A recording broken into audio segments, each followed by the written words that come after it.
जय गुरु जी, शुक्राना गुरु जी, संगत जी।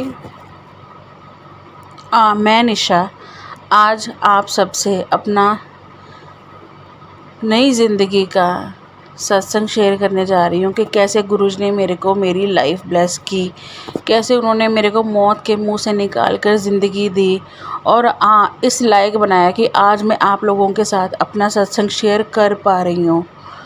संगत जी, जैसे कि मेरी प्रेगनेंसी चल रही थी तो गुरुजी के ड्रीम दर्शन हुए मेरे को, कि गुरुजी के ड्रीम दर्शन हुए जिस दिन मेरा 5th मंथ स्टार्ट हुआ और सुबह 4 साढ़े 4 का टाइम होगा। उस टाइम पे मेरे को गुरुजी ने ड्रीम दर्शन दिए। उसमें मेरे को नहीं पता था कि मैं मेरी 8 साल की बेटी है, वो मेरे हाथ में है, मेरे साथ, और मैं हूँ। हाँ, बहुत सारी संगत बैठी है और सामने गुरुजी बैठे हैं अपने ऑरेंज चोले में। तो गुरुजी ने मेरे को कड़ा प्रसाद दिया और साथ में गुरुजी मेरे को बोले कि मेरे बच्चे के बारे में बता दिया उन्होंने कि तेरे बेटी होनी है, बेटी। मैंने उनको बोला, गुरुजी मेरे ये देखो, बेटी तो मेरे साथ है, मेरी बेटी तो भाई मांगती है, तो आप बेटी दे रहे हो। कहते नहीं, तेरे बेटी होने। मैं कि ठीक है गुरुजी, ठीक है गुरुजी। कहते तेरे बेटी होनी है तो उन्हें बचना भी नहीं। मैंने कहा फिर मतलब मैं, मेरे हस्बैंड और मेरी जो बेटी है, हम चले आ रहे हैं वहाँ से और रास्ते में गंगा का पुल आता है। वहाँ पे सपने में ही, ड्रीम दर्शन में ही वहाँ पे वो कहते हैं ये देखो किसी की बच्ची गिर गई, किसी की बच्ची गिर गई। तो गंगा में गिर जाती किसी की बच्ची तो मेरे हस्बैंड जाते हैं फटाफट छलांग लगा के उसमें कि बच्ची को बचा लें। वो जाते हैं, बहुत अंदर ढूंढते हैं, नहीं मिलती गंगा में से। तो ठीक है, ये था गुरुजी का ड्रीम दर्शन, बच्ची वो मिली ही नहीं। ऐसे हुआ कि फिर 7वें महीने में ना मेरी तबीयत बहुत ख़राब होगी। मेरा बीपी सही नहीं चल रहा था, मेरा बीपी 185/120 चल रहा था, कि जो एक कह लो कि एक नॉर्मल भी जब हो ना, कोई प्रेगनेंसी ना भी हो, फिर भी उतना बीपी एक बॉडी के लिए कोप अप करना बहुत ज़्यादा मुश्किल होता है। उस बीपी में मेरे को ना ही नींद आती थी, मेरे ब्रेन को कुछ होता था। तो एक दिन क्या हुआ, मेरी पिछले 5-10 दिन से तबीयत बहुत ख़राब रही थी। मैंने कॉल की मालिश वाली आंटी को कि चलो मालिश करवा लेती हूँ कि थोड़ा मेरी बॉडी को रेस्ट मिलेगा। मैंने उसको कॉल की, वो आई शाम को मेरे पास। वो एक कह लो कि गुरुजी के रूप में ही वो मेरे पास आई। आप देखिए गुरुजी कैसे मेरे पास एक मालिश करने वाली आंटी के रूप में आए और उन्होंने मेरे को कैसे मेरी ज़िंदगी बचाई। वो आंटी आए, वो आंटी को कहते बेटा, उन्होंने मेरे को देखा, कहते बेटा तेरा मेरे बस का नहीं है, तू अभी के अभी डॉक्टर के जा। उस वक्त रात के 8 बजे हुए थे। मैंने कहा आंटी अभी मैं कैसे जाऊंगी? कहते नहीं तू चले जा बस, मैंने तेरे को बोला ना, तू चले जा डॉक्टर के। मैंने डॉक्टर को कॉल की, गायनेकोलॉजिस्ट को। मैंने कहा कि आप हो हॉस्पिटल में? वो कहती नहीं मैं तो अभी नहीं हूँ। मैंने कहा मेरी तबीयत बहुत ख़राब है, मैं हॉस्पिटल आ रही हूँ, चाहे आप अपने हॉस्पिटल में बोल के मेरे को ड्रिप लगवा दो, कुछ भी कर दो, लेकिन मेरे को 3-4 दिन के लिए हॉस्पिटल में रख लो कि मैं नहीं ठीक रह पा रही।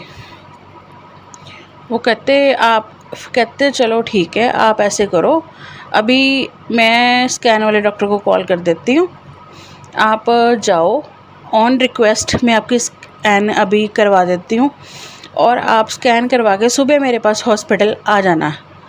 सुबह 11 बजे बैठते हैं वो, 11 बजे आप मेरे पास आ जाना। मैंने कहा ठीक है, अभी मेरे हस्बैंड हैं साथ में, तो मैं सुबह आपके अभी स्कैन करवा के और सुबह आ जाऊँगी। तो वो चलो ठीक है, मैं स्कैन करवाने चलेगी। डॉक्टर ने स्कैन की और डॉक्टर ने स्कैन करते करते ना मेरे को कुछ भी नहीं बताया और मैंने सोचा चलो ठीक है कि मैं डॉक्टर से बात करवा देती हूँ। मैं डॉक्टर से बात करवाई, उन्होंने उनको सब कुछ बता दिया कि जो मेरा बेबी 15 दिन स्कैन में पहले 1.25 किलो का था, वो अब सिर्फ 500 ग्राम का रह गया था अंदर। और जो प्लेसेंटा होते हैं, नाड़ुए, वो अंदर से टूट चुके थे, उसको ऑक्सीजन जानी बंद हो चुकी थी, उसको डाइट जानी बंद हो चुकी थी और बेबी की सिर्फ सांसें चल रही थी अंदर। बेबी की ब्रेन की तीनों के तीनों मेरी बॉडी के अंदर ही नर्व्स बंद हो चुकी थी, उसको ऑक्सीजन सप्लाई, उसकी ऑक्सीजन आनी जानी बंद हो चुकी थी। उसका सारा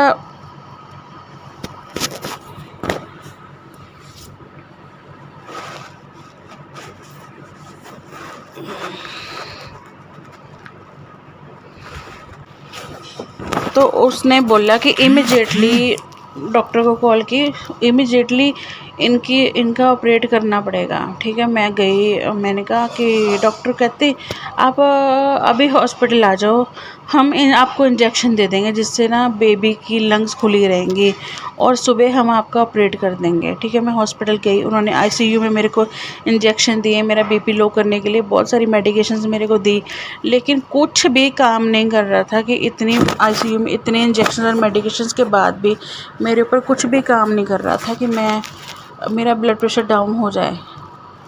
बच्चे ने तो बचना ही नहीं था। डॉक्टर ने बोल दिया था मेरे हस्बैंड को कि बचने का कोई स्कोप नहीं है। अगर बच्चा बच भी जाता है तो वो बच्चा ठीक नहीं रहेगा, सारी ज़िंदगी वो एज अ बर्डन रहेगा। अगर वहाँ पे एनआईसी में कहीं पे भी रख के बच्चे को अगर बचाने की कोशिश कर भी लें, 5-10 दिन से ज़्यादा वैसे तो बचेगा नहीं। अगर बच भी गया तो वो एक एबनॉर्मल बच्चे की लाइफ सारी ज़िंदगी स्पेंड करेगा। और उसने मेरे हस्बैंड से ये भी बोल दिया था कि इतने ज़्यादा बीपी में हम माँ की ज़िंदगी भी बचा सकते हैं कि नहीं बचा सकते, हम ये भी नहीं कुछ कह सकते। ये कोमा में भी जा सकती है मदर को ब्रेन अटैक भी शुरू हो सकते हैं। मदर की एक 95% मेरी ज़िंदगी नहीं बच सकती थी। मेरा ऑपरेट हुआ और उसके बाद मेरे को उन्होंने 2 दिन ऑक्सीजन पे रखा। 2 दिन ऑक्सीजन के बाद मैं बच पाई। गुरुजी ने मेरे को मेरी बेटी जो 8 साल की है उसके लिए मेरे को मेरी लाइफ दी, मेरी सांसें दी, मेरे को बचाया। अगर मैं ना बच पाती तो सबको सब कुछ मिल जाना था, लेकिन एक बच्चे को माँ नहीं मिलनी थी। माँ के बिना कोई भी नहीं कुछ कर सकता होता। She is totally depend on me. एक 8 साल का बच्चा अपना क्या कर सकता होता है, माँ की कितनी ज़रूरत होती है उसको। गुरुजी ने मेरे को मेरी लाइफ ब्लेस की, मेरे को अपने बच्ची की परवरिश करने के लिए एक नई ज़िंदगी दी। इसमें गुरुजी का कोटि कोटि शुक्राना, कोटि कोटि शुक्राना, कोटि कोटि शुक्राना। और जब मैं घर आई मेरा मन बहुत ख़राब था, मैं इतना रोई, रोती रहती थी। मैंने कहा ना गुरुजी मेरा क्या कसूर क्या था कि आपने मेरा बच्चा मेरे से दूर कर दिया, कि गुरुजी आप मेरे को ब्लेस कर देते। मैंने गलती क्या की, कसूर क्या किया। मैंने बहुत रोना। और मैंने जब 5-6 दिन के बाद अपने फ़ोन को हाथ लगाया तो टेलीपैथी थ्रू गुरुजी का मेरे लिए मैसेज था कि मांगो ना मन्नो, आप मांगते हो ना, मेरे को देना पड़ता है। वो चीज़ आपके लिए टेम्परेरी होती है।